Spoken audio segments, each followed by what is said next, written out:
Good morning, bird brains, and welcome to episode 1 of History from the Highway. Historic buildings of Guadalupe County. Let's get into it.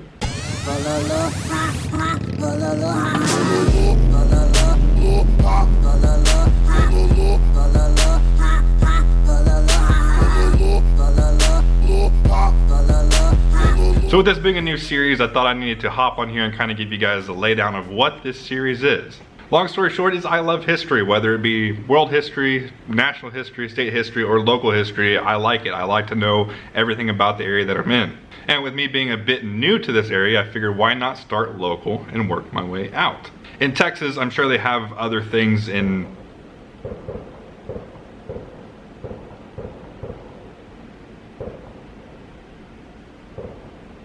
It's the country, folks. We're fine. It's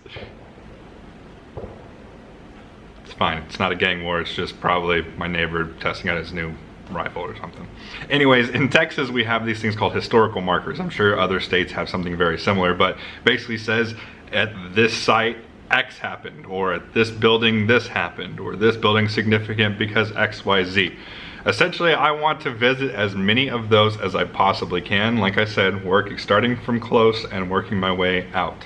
So the next few episodes will probably be about Guadalupe County, but I've paired them into episodes to where hopefully they will kind of play off each other and make sense. For example, this one is historic buildings. Next one is going to be Guadalupe County and the Civil War, stuff like that. So everything has a theme.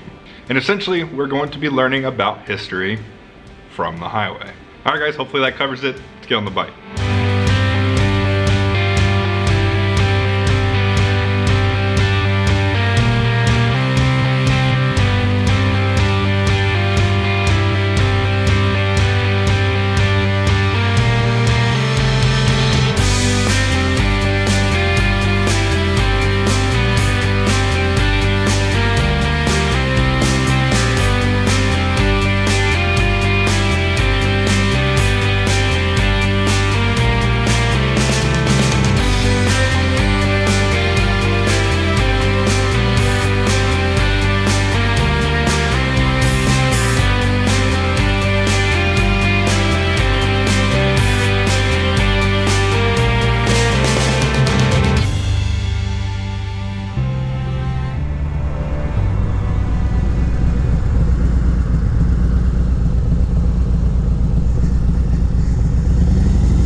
Alright guys, here we are at Marion State Bank. Looks like a pretty new building, so let's go ahead and go read this historical marker and see what's up. Marion State Bank. The town of Marion began in the 1870s as a marketing and shipping point in the Galveston, Harrisburg, and San Antonio rail line. It grew steadily and in the early 20th century began to develop as an important commercial center for the area. A cotton gin opened in 1904, followed soon by an electric plant and a telephone company. As part of that progress, Marion State Bank received a charter on October 26, 1906. H.D. Dreyer served as the first president with Dr. Lewis Hirschfield as vice president and Henry Wimmer as cashier and secretary. All were directors. The other initial directors were Weir L. Kuehler, W.J. Schneider, and Arlon B. Davis. Marion State Bank began operation in the first floor rear area of the H.D. Dreyer building, which also housed the Waldorf Club, a local saloon. The bank purchased the property in 1910 and moved to the front part of the building. It remained at that site until 1987 when it relocated to new facilities here. Marion State Bank was among the first chartered banks in Texas, and it remains one of the state's oldest community-based financial institutions. Throughout its history, it has been a key player in area development, serving Marion and nearby communities Zool, New Berlin, and Santa Clara. The institution has paid dividends regularly to its investors over the years, even during the Great Depression. Today, Marion State Bank serves as a reminder of the area's early history as well as its steady growth and development. As with its foundings, the bank continues in service as a hometown institution. So this was kind of interesting because the state bank itself, this building was built in 2006, so not historic in any way, form, or fashion, but the bank as an institution has been open since 1907, so very historical in that sense, and one of the oldest state banks in Texas, which is really neat. I'm not going to spend a lot of time here just because, I mean, everyone has seen what a bank looks like. So we're going to go ahead and move on to the Second Baptist Church of Seguin. I stopped on the side of the road here to get some drone shots, and I found this old feed store. Part of me really wishes that there was more documentation on historical buildings like this, kind of like the blue-collar establishments that were such a big pillar of the community, but have kind of just grinded through time and just become dilapidated and forgotten.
Guys, here we are at Second Baptist Church of Seguin.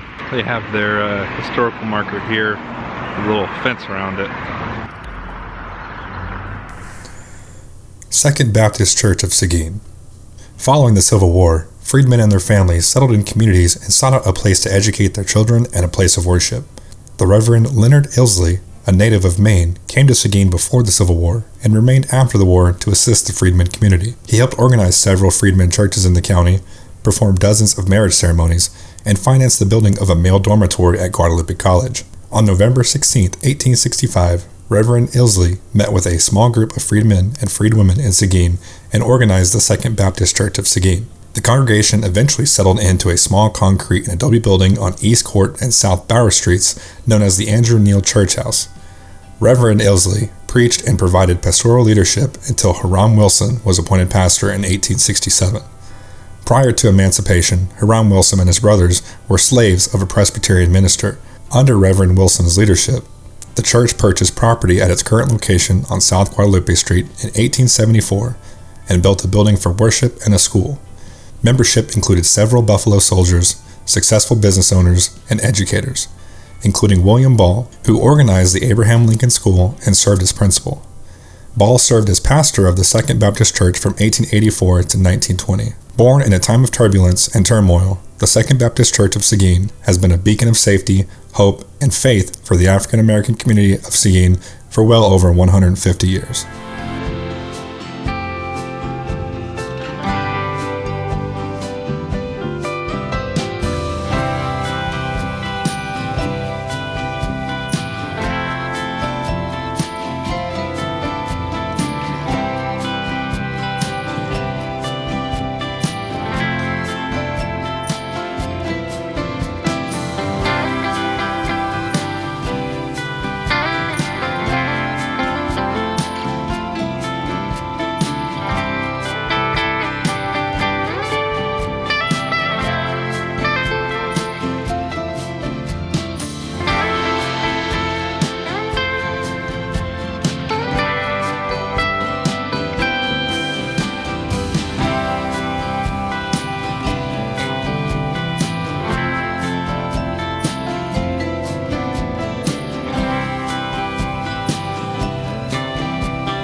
See, now this is the kind of stuff that I like. This lot was purchased in 1874 by some recently freed slaves that wanted to start their own church for other recently freed slaves.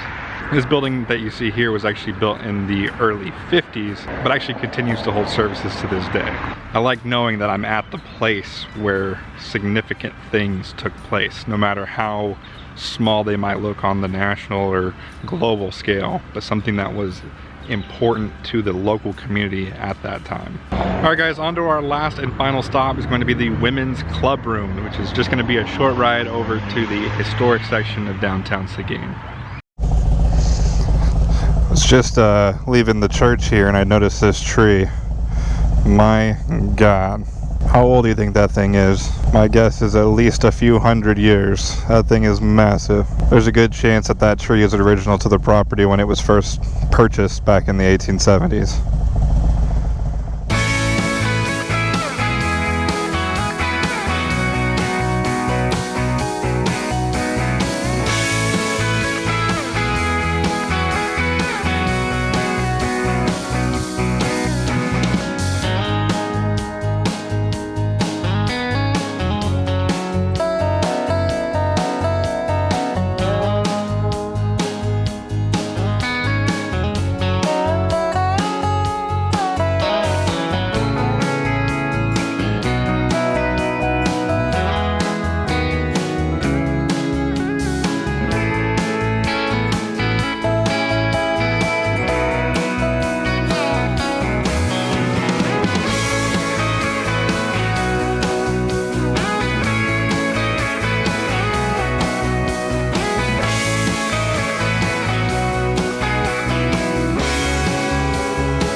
Alright guys, so this last and final one, I think it might be someone's personal property now, private property, so I'm going to respect that and not go up and film on their doorstep, but I was able to get a picture of the plaque. The Women's Club Rooms, erected 1902 to 1903 by Women's Federated Clubs of Seguin, known as first structure in Texas built solely for women's clubs.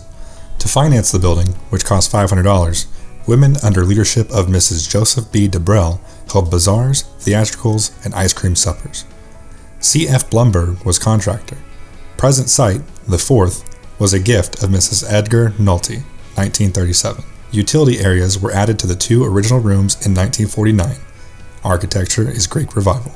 Very cool story of this building. It was the very first structure in Texas built solely for women's clubs, so girl power. Another interesting fact, it's the fourth location that it sat on, so this building has been many places, but here it sits on the corner of Ireland and River here in Seguin, Texas. Alright guys, so there you have it for History from the Highway episode 1. I just want to come on here and give a little caveat that this is the very first time I've shot anything like this, and I understand that this video probably seems a little bit clunky. It felt clunky while I was recording it, so just know that I'm putting these out there as I'm learning this, so please let me know down in the comments any constructive criticism that you guys have on what you liked about it, what you didn't like about it, would you wish it was longer, wish it was shorter. I did this one a little bit more on the shorter side just so I can kind of have an idea of how things will flow when I'm out there recording, and learned a ton. Learned to kind of pre-check the building so I don't go to a building built in 2006, but it was still a great time, and I hope you guys enjoyed it. Anyways, that's going to do it for today's episode. If you like this video, go ahead and hit that like button. If you haven't already, go ahead and punch that subscribe button.